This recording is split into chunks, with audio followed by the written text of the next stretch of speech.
Hello बच्चों, स्वागत है आपके अपने YouTube चैनल झारखंड एजुकेशन में। बच्चों, इस वीडियो में हम लोग सबमिसिव असेसमेंट 1 जो आपका एग्जामिनेशन 2024 में हुआ था, उसके IT ITS सब्जेक्ट का हम लोग सॉल्यूशन करेंगे। आपका जो ये SA1 एग्जामिनेशन हुआ था, इसमें MCQ क्वेश्चंस केवल पूछे गए थे। मैं अभी आपको IT ITS के इस पेपर का सॉल्यूशन बताऊंगा, और ये सारे जो क्वेश्चंस होंगे ये आपके आगामी बोर्ड परीक्षा के लिए काफी महत्वपूर्ण होने वाले हैं। इसलिए इन सभी MCQ को बहुत अच्छे तरीके से समझ लीजिए, अच्छे तरीके से इन्हें याद कर लीजिए, क्योंकि बहुत सारे क्वेश्चंस इसी आपके S7 एग्जामिनेशन के क्वेश्चन पेपर से आने वाले हैं। तो आपका जो एग्जाम हुआ था IT ITS का, ऐसे तो ये पेपर आर्ट्स साइंस और कॉमर्स तीनों स्टूडेंट्स के लिए है, और ये वोकेशनल पेपर के अंतर्गत आता है। एग्जाम जो हुआ था वो 1 घंटे का हुआ था, और टोटल पूर्णांक था आपका 40। ठीक है। आपके इस प्रश्न पत्र में जो है 40 बहुविकल्पीय प्रश्न पूछे गए थे। समय अवधि तो 1 घंटा दिया ही हुआ था, और आपको हर एक प्रश्न के लिए 1 अंक मिलना था। सबसे पहले प्रश्न संख्या 1। मैं प्रश्न को हिंदी और अंग्रेजी दोनों में बताऊंगा। बेसिकली मैं हिंदी में ही बताऊंगा, क्योंकि इस अंग्रेजी का भी हिंदी यही होगा। यहाँ आपसे प्रश्न संख्या 1 में कहा जा रहा है कि डेटाबेस से प्राप्त डेटा, है ना, डेटाबेस से डेटा प्राप्त करने के लिए किस एसक्यूएल कमांड का उपयोग किया जाता है। ठीक है। डेटाबेस से आपको कोई डेटा प्राप्त करना है तो कौन सा एसक्यूएल कमांड का आप इस्तेमाल करेंगे। तो इसका जो सही उत्तर होगा वो होगा आपका सेलेक्ट कमांड। क्वेश्चन नंबर 2 है, टेबल में नया डेटा डालने के लिए किस एसक्यूएल कमांड का उपयोग किया जाता है। Which SQL command is use to insert new data into a table. Table में नया डेटा डालने के लिए, यानी कि रिकॉर्ड्स डालने के लिए आप कौन सा कमांड का इस्तेमाल करते हैं। इसका सही उत्तर होगा insert command. Question number 3, which SQL keyword is use to sort the result set. यहाँ पर यह कह रहा है कि एसक्यूएल का कौन सा कीवर्ड का हम इस्तेमाल करेंगे जिसके जरिए हम रिजल्ट को क्या कर सकते हैं, सॉर्ट कर सकते हैं, यानी रिजल्ट को क्रमबद्ध कर सकते हैं। तो इसका जो सही उत्तर होगा वो होगा ऑर्डर बाय क्लाउज। प्रश्न संख्या 4, which SQL clause is use to filter record. Records को फिल्टर करने के लिए एसक्यूएल के कौन से क्लॉज का हम लोग प्रयोग करते हैं। इसका जो सही उत्तर होगा वो होगा वेयर क्लाउज। प्रश्न संख्या 5 है, what does the SQL count function do. SQL का जो काउंट फंक्शन है वो क्या करता है। ऑप्शन ए दिया है टेबल में सभी पंक्तियों की गिनती करता है ना। बी दिया हुआ है केवल नॉन नल पंक्तियों की गिनती करता है। टेबल में सभी कॉलम की गिनती करता है। कॉलम में सभी विशिष्ट मानों की गिनती करता है। तो इसका जो सही उत्तर होगा वो होगा ऑप्शन नंबर ए। ठीक है। टेबल में सभी पंक्तियों की गिनती करता है, मतलब count all rows in a table. Question number 6 है, which SQL command is use to update existing data in a table. Table में मौजूद डेटा को अपडेट करने के लिए एसक्यूएल के किस कमांड का उपयोग किया जाता है। इसका सही उत्तर होगा ऑप्शन नंबर सी, यानी अपडेट कमांड। क्वेश्चन नंबर 7 है, which SQL statement is use to remove a table from a database. Database से एक टेबल को रिमूव करने के लिए, यानी हटाने के लिए, किस एसक्यूएल स्टेटमेंट का उपयोग किया जाता है। इसका जो सही ऑप्शन होगा वो होगा ड्रॉप टेबल कमांड। तो अभी तक हम लोग क्या देख रहे हैं, अभी तक हमने ये देखा कि क्वेश्चन नंबर 1 से लेकर 7 तक ये सभी किस चैप्टर से है। डेटाबेस मैनेजमेंट सिस्टम से है। ठीक है, सारा कुछ डेटाबेस मैनेजमेंट सिस्टम से आपका सवाल पूछा गया है। क्वेश्चन नंबर 8 है, which SQL statement is use to remove all rows from a table without removing the table itself. Table को हटाए बिना, आपको टेबल नहीं हटाना है, लेकिन टेबल के सारे रो को, यानी सारे डेटा को हटाने के लिए एसक्यूएल का कौन सा स्टेटमेंट का उपयोग करेंगे। ठीक है, टेबल नहीं हटाना है, केवल टेबल के सारे डेटा को हटाना है, मतलब सारे रिकॉर्ड्स को हटाना है। डेटा भी नहीं, यहाँ पर हम रिकॉर्ड कहेंगे, सारे रिकॉर्ड्स को हटाना है। तो कौन सा कमांड का हम लोग यहाँ पर इस्तेमाल करेंगे। इसका सही उत्तर होगा हमारा डिलीट कमांड या डिलीट स्टेटमेंट। क्वेश्चन नंबर 9 है, which SQL function is use to find the smallest value in a column.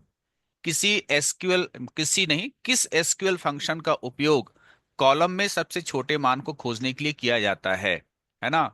किसी कॉलम में जो सबसे छोटा वैल्यू है उस छोटा वैल्यू को ढूंढने के लिए हम लोग कौन से एसक्यूएल के फंक्शन का इस्तेमाल करेंगे? इसका जो सही उत्तर होगा वो होगा मिन फंक्शन। ठीक है, आप इस प्रश्न पत्र पर मत जाइए, कहीं कहीं गलत भी यहाँ पर टिक किया हुआ है। ठीक है, मैं जो बता रहा हूँ वो बिल्कुल सही बता रहा हूँ। आगे बढ़ते हैं। Question number 10, what does the distinct keyword do in SQL? SQL में डिस्टिंक्ट कीवर्ड क्या करता है? ऑप्शन दिया हुआ है। ए, रिमूव्स डुप्लीकेट रोज, डुप्लीकेट रिकॉर्ड को हटाता है। काउंट द नंबर ऑफ रोज, यानी कि रो की संख्या को गिनता है। सिलेक्ट यूनिक कॉलम्स, ठीक है, यूनिक कॉलम को चूज करता है, या इनमें से कोई नहीं। तो इसका जो सही उत्तर होगा वो ये होगा डिस्टिंक्ट, मतलब रिमूव्स डुप्लीकेट रोज, यानी डुप्लीकेट रो यानी डुप्लीकेट रिकॉर्ड को क्या करता है, ये हटाता है। नाउ क्वेश्चन नंबर 11 है, which clause is used in SQL to filter group? SQL में ग्रुप को यानी समूहों को, है ना, ग्रुप को फिल्टर करने के लिए किस क्लॉज का उपयोग किया जाता है? इसका सही उत्तर होगा हैविंग। ठीक है, यहाँ पर फिल्टर नहीं लगेगा, यहाँ पर फिल्टर देखिए कोई टिक किया हुआ है, फिल्टर नहीं होगा, हैविंग होगा। क्वेश्चन नंबर 12 है, what is the function of SQL group by clause? SQL में, है ना, ग्रुप बाय क्लॉज ये क्या करता है? तो एसक्यूएल में ग्रुप बाय क्लॉज का क्या कार्य क्या है, ये पूछा जा रहा है। तो इसका जो सही उत्तर होगा ऑप्शन नंबर ए होगा, to aggregate results based on one और मोर कॉलम्स। एक या अधिक कॉलम के आधार पर परिणामों को संग्रहित करना। ठीक है, अब कुछ स्टूडेंट को अगर समझ में ना आ रहा हो तो उसका एक कारण ये है कि आपको डेटाबेस मैनेजमेंट सिस्टम पढ़ना पड़ेगा। डेटाबेस मैनेजमेंट सिस्टम अगर आप पढ़े रहेंगे तो ही आपको ये सारी चीजें समझ में आएंगी।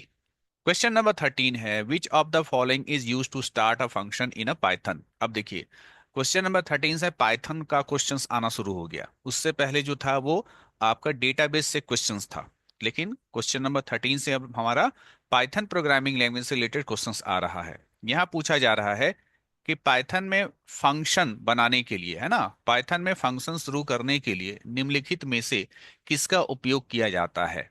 ठीक है, तो पाइथन में फंक्शन बनाने के लिए हम लोग डेफ, है ना, डेफ इसका इस्तेमाल करते हैं। यहां भी गलत दिया हुआ है, टिक किया हुआ है, फंक्शन लिखा हुआ है, नहीं, डेफ होता है। Question number 14, which of the following data types is immutable in Python? Python programming language में इम्यूटेबल डेटा टाइप किसे कहते हैं? इम्यूटेबल का हिंदी अर्थ होता है अपरिवर्तनीय। ठीक है, तो पूछा जा रहा है पाइथन में इम्यूटेबल डेटा टाइप इनमें से कौन है? तो इसका सही उत्तर होगा टप्पल। ठीक है, टप्पल को कहा जाता है immutable data type in Python. अगला क्वेश्चन है क्वेश्चन नंबर 15, ये भी पाइथन से संबंधित है। Which Python keyword is use to create a new class? Python में नया क्लास बनाने के लिए किस कीवर्ड का इस्तेमाल किया जाता है? इसका उत्तर बड़ा आसान है, इसका सही ऑप्शन होगा ए नंबर, यानी क्लास कीवर्ड का इस्तेमाल करते हैं क्लास को बनाने के लिए। क्वेश्चन नंबर 16 है, which of the following is a correct variable assignment in Python? Python में वेरिएबल बनाने के लिए इसमें से सही स्टेटमेंट कौन सा है? ठीक है, कौन सा सही है इसमें? ठीक है, तो इसका जो सही उत्तर होगा वो होगा ऑप्शन नंबर बी। ठीक है, ऑप्शन नंबर बी। ए नहीं होगा, सी नहीं होगा, ए और सी तो सी प्लस प्लस में होता है। ठीक है, तो जी बी नंबर है वो आपका सही ऑप्शन हो गया। Question number 17, which Python operator is use for exponentiation? Exponentiation मतलब घातांक। घातांक के लिए कौन सा ऑपरेटर इस्तेमाल किया जाता है पाइथन में? इसका ऑप्शन होगा सही बी नंबर, दो एस्ट्रिक। क्वेश्चन नंबर 18 है, which method is use to add an item to the end of a list in a Python? Python में लिस्ट के अंत में अगर हम लोगों को कोई आइटम जोड़ना हो तो हम इनमें से किसका इस्तेमाल करेंगे? तो देखिए, इसका सही उत्तर होगा ऑप्शन नंबर ए, अपेंड। ठीक है, अपेंड के जरिए आप लिस्ट के अंत में नया आइटम को जोड़ते हैं। क्वेश्चन नंबर 19 है, what do you use to start a comment in a Python? Python में कमेंट, यानी कमेंट को हिंदी में हम टिप्पणी बोलते हैं, तो पाइथन में अगर आपको कमेंट स्टार्ट करना है तो किसका इस्तेमाल करेंगे? इनमें से किसका इस्तेमाल करते हैं? तो सही उत्तर होगा ऑप्शन नंबर बी, यानी hash. Question number 20, which of the following is a Python tuple? आपको बताना है इनमें से पाइथन टपल कौन कहलाएगा। तो इसका जो सही उत्तर होगा ऑप्शन सी होगा। ठीक है, पैरेंथेसिस है ना, जो पैरेंथेसिस होता है यही पहचान होता है टपल का, तो ऑप्शन नंबर सी होगा। Question number 21, what does the len function do in Python? Python में लेन फंक्शन क्या करता है? ठीक है, तो इसका जो सही उत्तर होगा वो होगा option number A, finds the length of a string. किसी स्ट्रिंग का लंबाई ये फाइंड आउट करता है, ये खोजता है आपका लेन फंक्शन। अब क्वेश्चन नंबर 21 तक तो पाइथन का क्वेश्चन था। अब क्वेश्चन नंबर 22 जो यहां से शुरू हो रहा है, ये शुरू हो रहा है आपका सॉफ्टवेयर इंजीनियरिंग से। ठीक है, आपके सॉफ्टवेयर इंजीनियरिंग आपका जो है आईटी आईटीएस में एक यूनिट है ना, तो अब आपका जो है सॉफ्टवेयर इंजीनियरिंग यूनिट से अब एमसीक्यू हम लोग को देखने को मिलने वाला है। 22 नंबर क्वेश्चन है, what is the primary purpose of the waterfall model in a software engineering? Software engineering में वाटरफॉल मॉडल, इसका मुख्य पर्पस या मुख्य उद्देश्य क्या है? ठीक है, तब देखिए यहाँ पर तो चीजों आपको रटनी पड़ेंगी। रटनी इसलिए पड़ेगी क्योंकि आपने सॉफ्टवेयर इंजीनियरिंग पढ़ा नहीं है। अगर सॉफ्टवेयर इंजीनियरिंग अगर आप लोगों ने पढ़ा रहा होगा, ठीक है, तो आप तो इसका आंसर जो है कुछ हद तक बता भी पाओगे। आपने पढ़ा नहीं है तो यहाँ पर आपको सिंपली रटना पड़ेगा, समझ नहीं पाओगे। समझने के लिए चैप्टर को पढ़ना पड़ता है। ठीक है, तो चलिए इसका जो सही ऑप्शन जो है वो बता देता हूं। 22 का जो होगा वो होगा b number, to provide a linear and sequential approach to development. विकास के लिए रैखिक और अनुक्रमिक दृष्टिकोण प्रदान करना। Question number 23, which model is best suited for projects with unclear and changing requirements? कहता है अस्पष्ट और बदलती आवश्यकताओं वाली परियोजनाओं के लिए कौन सा मॉडल सबसे उपयुक्त है? ठीक है, तो इसका जो सही उत्तर होगा वो होगा ऑप्शन नंबर बी, है ना, एगाइल। ठीक है, ये question number 24, which software development model emphasize risk analysis? कौन सा सॉफ्टवेयर विकास मॉडल जोखिम विश्लेषण पर जोर देता है? इसका जो सही उत्तर होगा वो होगा स्पाइरल। क्वेश्चन नंबर 25, प्रश्न को हिंदी में पढ़ रहा हूं। एसडीएलसी के किस चरण में सिस्टम आवश्यकताओं को आमतौर पर एकत्र किया जाता है? In which SDLC phase are system requirements typically gathered? ठीक है, तो सिस्टम आवश्यकताओं को आमतौर पर एकत्र किया जाता है कौन से चरण में, एसडीएलसी के कौन से चरण में?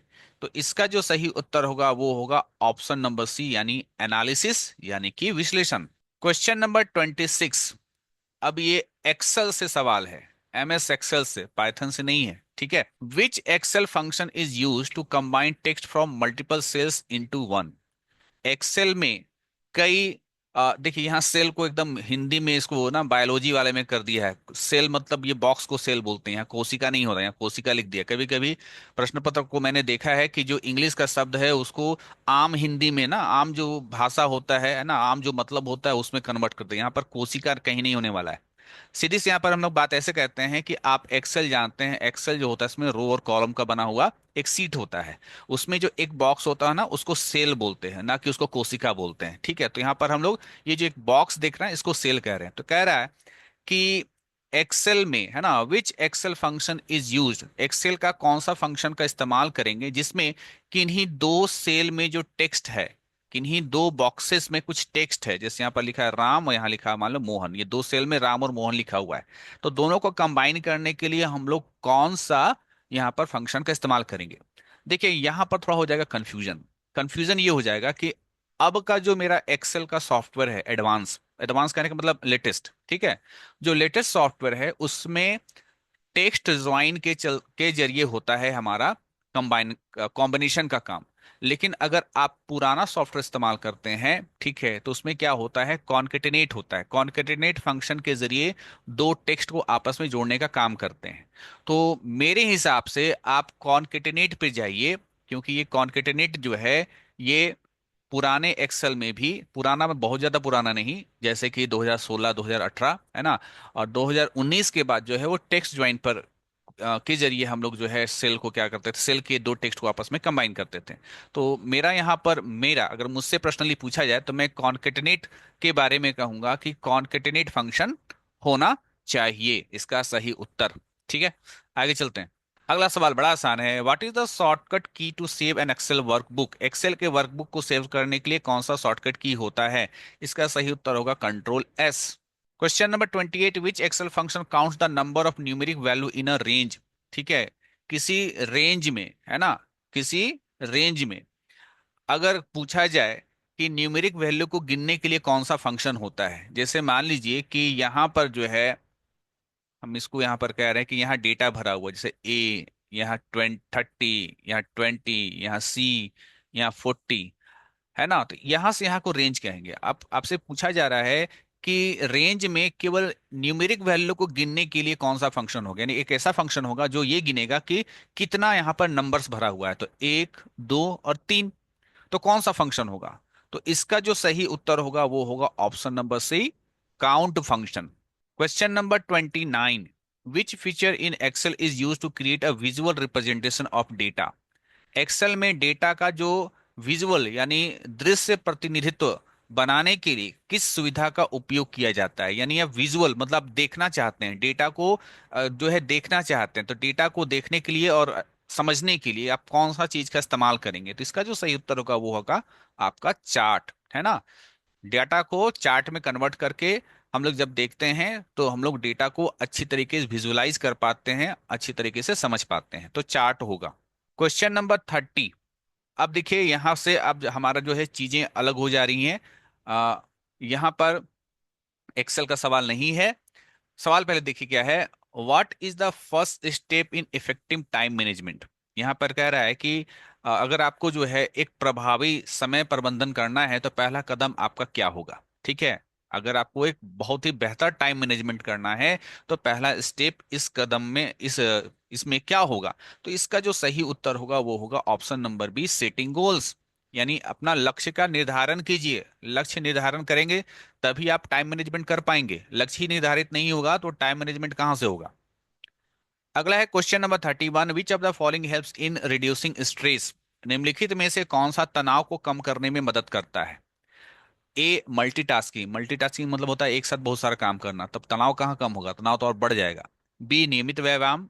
सी, भोजन छोड़ना, ये तो गलत बात है। ठीक है। डी, अत्यधिक प्रतिबद्धता, ओवर कमिटिंग, बहुत ज्यादा वादा कर देना। ठीक है, बहुत ज्यादा वादा किसी से कर दीजिएगा तो फिर टेंशन में आ जाएंगे। तो इसका जो सही उत्तर होगा कि अगर आपको अपना तनाव को कम करना है तो नियमित रूप से व्यायाम कीजिए, रेगुलर एक्सरसाइज कीजिए।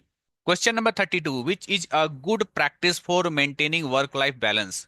कार्य जीवन, है ना, कार्य जीवन को संतुलित बनाए रखने के लिए कौन सा एक अच्छा अभ्यास है? आप कौन सा एक काम करेंगे जिससे आपका वर्क लाइफ बहुत अच्छे तरीके से मेंटेन रहेगा, बैलेंस रहेगा?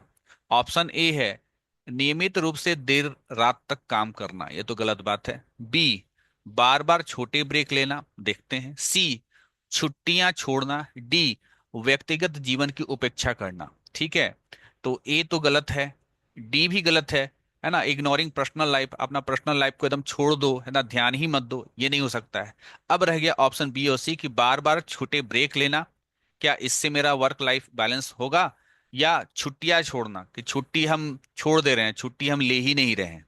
ठीक है, तो इसका जो सही उत्तर होगा वो होगा ऑप्शन नंबर बी, बार बार छोटे ब्रेक लेना। ठीक है, जब भी आप बीच बीच में छोटे छोटे ब्रेक लेते हैं तो इससे आपका जो है वर्क लाइफ बैलेंस होता है। क्योंकि अगर आप छुट्टियां नहीं ले, छोटे छोटे ब्रेक्स नहीं लेंगे तो तनाव में आ जाएंगे। क्वेश्चन नंबर 33 है, हिंदी में पढ़ता हूं। व्यक्तिगत विकास के लिए निम्नलिखित में से क्या आवश्यक है? ठीक है, ए, स्थिरता। बी, निरंतर सीखना। सी, परिवर्तन का विरोध करना। डी, आराम क्षेत्र में रहना। परिवर्तन का विरोध कभी नहीं करना चाहिए, परिवर्तन तो जीवन में चलता ही रहता है। आराम क्षेत्र में केवल रहना, है ना, एकदम कंफर्ट जोन में रहना, बिल्कुल गलत बात है। स्थिरता, एकदम स्थिर हो जाओ, नहीं, ये भी सही नहीं है। निरंतर सीखना, है ना, कंटिन्यूस, कंटिन्यूस लगातार सीखना। जो व्यक्ति जीवन में लगातार कुछ ना कुछ सीखता रहता है तो उसका पर्सनल ग्रोथ होता है, उसका व्यक्तिगत विकास होता है। क्वेश्चन नंबर 34 है, कह रहा है ध्यान भंग करने से बचने का प्रभावी तरीका क्या है ना, आपका कंसंट्रेशन, है ना, आप डिस्ट्रैक्ट ना हो, है ना, आप डिस्ट्रैक्ट ना हो, आपका कंसंट्रेशन भंग ना हो, तो इसके लिए आपको क्या करना चाहिए? ए, नियमित रूप से सोशल मीडिया देखना चाहिए, ये तो गलत बात है। बी, विशिष्ट विशिष्ट समय खंड निर्धारित करना चाहिए, इसको समझेंगे थोड़ी देर में। सी, सूचनाएं चालू रखना। सूचनाएं चालू रखना मतलब इंग्लिश में पढ़ लो, कीपिंग नोटिफिकेशन। अब मोबाइल का नोटिफिकेशन अगर ऑन रहेगा तब तो आप डिस्ट्रैक्ट होते रहिएगा, तब तो गलत बात है। और डी कह रहा है एक बार में कई कार्य करना, doing multiple task at once, एक बार में बहुत सारे काम करना, ये भी गलत बात है। तो इसका जो सही ऑप्शन होगा वो होगा बी नंबर, विशिष्ट समय खंड निर्धारित करना, है ना, सेटिंग स्पेसिफिक टाइम ब्लॉक। हर काम के लिए, अलग अलग काम के लिए अलग अलग समय आप निर्धारित कर दो। ठीक है, पढ़ाई भी आप वैसे करते हो ना, इतना से इतना बजे मैं इंग्लिश पढ़ूंगा, इतने से इतने बजे मैं कंप्यूटर पढ़ूंगा। Question number 35, which of the following is a form of non verbal communication. गैर मौखिक, है ना, गैर मौखिक संचार का एक रूप है कौन। मौखिक मतलब बोलना होता है, लेकिन वो गैर मौखिक बोल रहा है, तो क्या होगा, ए बोलना, बी लिखना, सी चेहरे के हाव भाव, या डी सुनना। इसका सही उत्तर होगा बी लिखना। ठीक है, ये आपका नॉन वर्बल कम्युनिकेशन में आता है। क्वेश्चन नंबर 36, ये इंग्लिश का क्वेश्चन है। Which is the correct use of there in a sentence. किसी वाक्य में देयर का सही उपयोग कैसे होगा, है ना, मतलब पूछ रहा है कि कौन सा सही है, बेसिकली यहाँ पर पूछ रहा है कि कौन सा सही है। इसका सही उत्तर होगा I will go to there house, ये सही है। बाकी चीजें गलत हैं, गलत उपयोग किया गया है देयर का यहाँ पर। क्वेश्चन नंबर 37, सक्रिय सुनने में क्या शामिल है, मतलब what does active listening involve. ठीक है, एक्टिव लिसनिंग जैसे होता है ना कि सुनना, कुछ लोग होता है कोई बोले जा रहा है और मेरा ध्यान इधर उधर है, तो एक्टिव लिसनिंग में क्या शामिल होगा। ए वक्ता को बाधित करना, जो बोल रहा है उसको टोकना, ये तो गलत बात है। बी बोलने के लिए इंतजार करना, कि अगला खत्म करे, कि हम बोलने के लिए इंतजार कर रहे हैं कि वो खत्म करे तो हम फिर बोलेंगे। ठीक है, अगला बोलता है वक्ता पर पूरी तरह ध्यान केंद्रित करना। और डी है वक्ता की उपेक्षा करना, उपेक्षा मतलब इग्नोर करना, बोलने वाले को इग्नोर करना, ये भी गलत है। बाधित करना ये भी गलत है ना। अगला खत्म करे तो हम बोले इस बात का इंतजार करना, ये भी गलत है। तो सही होगा आपका वक्ता पर पूरी तरह ध्यान केंद्रित करना, मतलब fully focusing on the speaker, बोलने वाले की बात पर पूरा फोकस रखना। क्वेश्चन नंबर 38 है which of the following is a barrier to effective communication. प्रभावी संचार में बाधा क्या है। ठीक है, एक इफेक्टिव कम्युनिकेशन, एक बेहतर कम्युनिकेशन के लिए बाधा क्या होगा इनमें से। ए अस्पष्ट भाषा, बी शोर, सी फीडबैक, या डी समझ। तो इसका जो सही उत्तर होगा वो होगा, बाधा कौन बनेगा, जाहिर सी बात है शोर, नॉइस। ठीक है, शोर होगा, हल्ला गुल्ला होगा, तो बेहतर कम्युनिकेशन नहीं होगा। Question number 39, what is the correct way to address someone in formal email. जब आप किसी को ईमेल लिखते हैं, तो ईमेल लिखने के लिए सबसे जो फॉर्मल तरीका होगा, है ना, करेक्ट वे होगा, है ना, फॉर्मल ईमेल को लिखने के लिए जो सबसे करेक्ट तरीका होगा वो क्या होगा। आप कैसे लिखेंगे, हाय एबीसी, मतलब एबीसी किसी का नाम है ना, हाय मोहित, या हे मोहित, या डियर मोहित, या डियर यो, कौन सा सबसे बेहतर होगा। तो जनरली हम लोग क्या लिखते हैं, किसी को ईमेल लिखते हैं तो डियर करके लिखते हैं। ठीक है, इसका जो होगा ऑप्शन नंबर सी होगा, ए नहीं होगा, हाय नहीं होगा। और सबसे आखिरी क्वेश्चन है, what is the function of A question tag in a sentence. ठीक है, किसी सेंटेंस में अगर कोई क्वेश्चंस को ऐड किया जाता है तो इसका मतलब क्या है। क्या क्या ऑप्शन दिया हुआ है, किसी वाक्य में अगर हम प्रश्न को जोड़ देते हैं तो इसका मतलब क्या क्या होगा। ए विषय बदलना, बी संदेह व्यक्त करना, सी एक बिंदु पर जोर देना, या डी जानकारी की पुष्टि करना। तो इसका जो सही उत्तर होगा वो होगा ऑप्शन नंबर डी, यानी जानकारी की पुष्टि करना। अगर कोई स्टेटमेंट लिखा है और वहां पर हम कोई क्वेश्चन करते हैं तो इसका मतलब सिंपली ये होगा कि हाँ, आपने जो बताया ये मतलब कंफर्म है ना। ठीक है, तो टू कंफर्म इंफॉर्मेशन, इंफॉर्मेशन को कंफर्म करने के लिए हम लोग सेंटेंस में एक क्वेश्चन टैग को क्या करते हैं, डालते हैं। ठीक है, इसका उपयोग किया जाता है। तो बच्चों हम लोगों ने 40 एमसीक्यू देखा। ये आपका 2024 का जो सबमिसिव असेसमेंट एग्जाम 1 था उसका ये सारा प्रश्न था। ये सारे प्रश्न आपके बोर्ड एग्जाम के लिए काफी इंपॉर्टेंट है, सारे क्वेश्चंस को बहुत अच्छे तरीके से आप जो है तैयारी कर लेना। तो इस प्रश्न पत्र का सारा सॉल्यूशन को अच्छे तरीके से आप लोग तैयार कर लेना। मिलते हैं अगले वीडियो में कुछ नए कंटेंट के साथ, तब तक के लिए धन्यवाद।